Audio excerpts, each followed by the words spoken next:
Citizens and residents, it is my unfortunate duty to advise you that our country has recorded our first confirmation of someone who has contracted the coronavirus, COVID-19.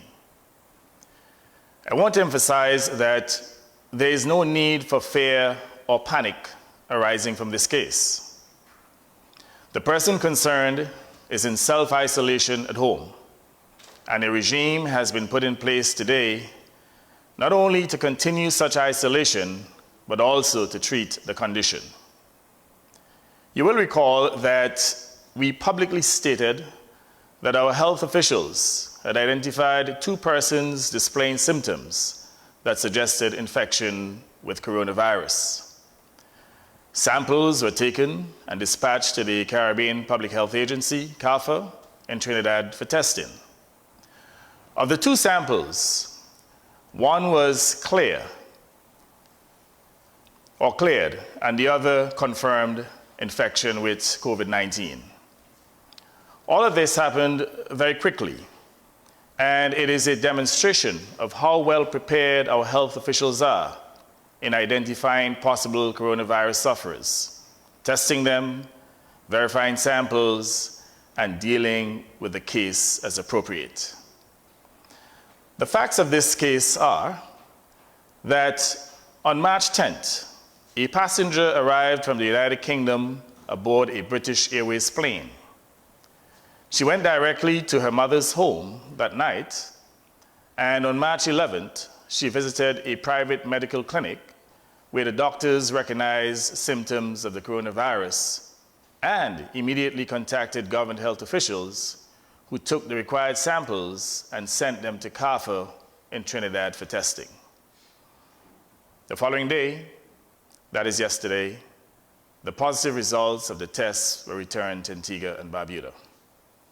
In other words, from the time of the person's arrival in Antigua to the completion of the process of testing, confirmation took less than 48 hours.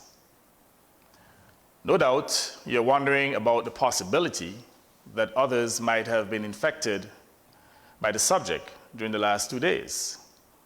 Health officials assured me that this possibility is unlikely, since the person has been isolated at home during the entire period in the company only of a parent.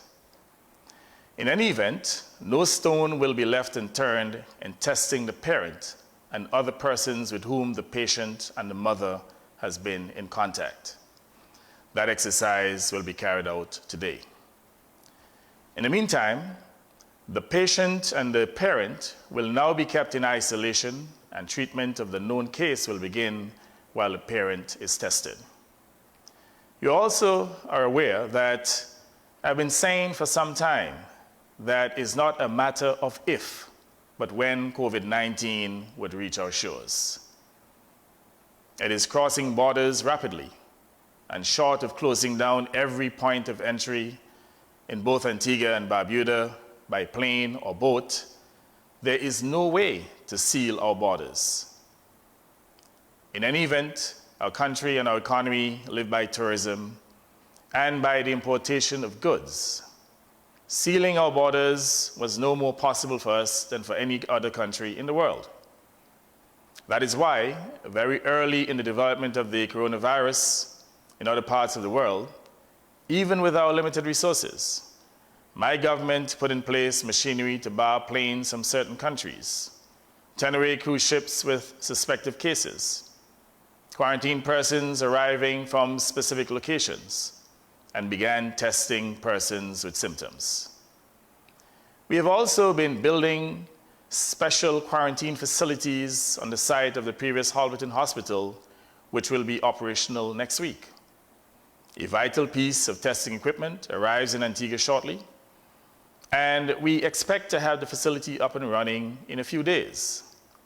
The facility will not only quarantine and isolate patients, it will also treat them. In other words, we hope to help patients recover and walk out of the facility in good health.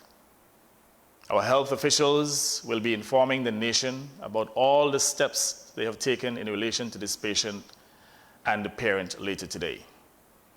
Having advised you of this first confirmed case, which was detected, isolated, tested, and is now being treated within a 40-hour time frame, I call on everyone to practice the habits we must all develop to contain the disease.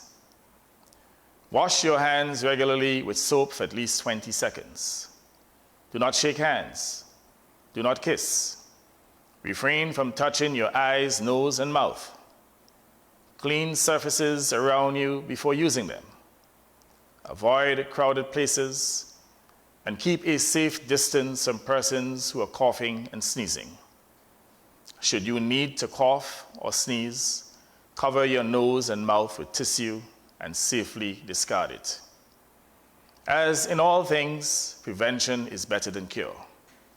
Therefore, I reiterate my call for personal responsibility by all citizens and residents to practice good hygiene as outlined before, and to eat healthily and exercise.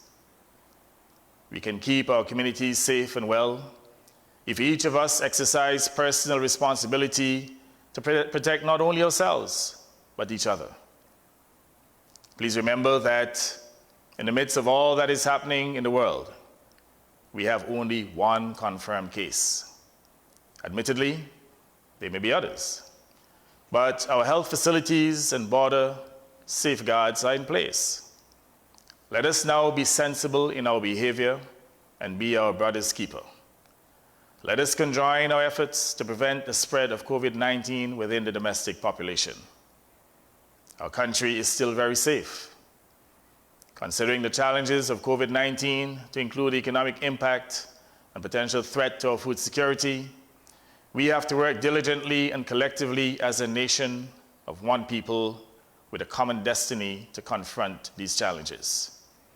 I reiterate, we must never panic, but must work collectively with confidence and faith. I remain confident that with our collective efforts and with the help of God, we shall surmount the challenges of COVID-19, and this too shall pass. God bless the people of Antigua and Barbuda. I thank you.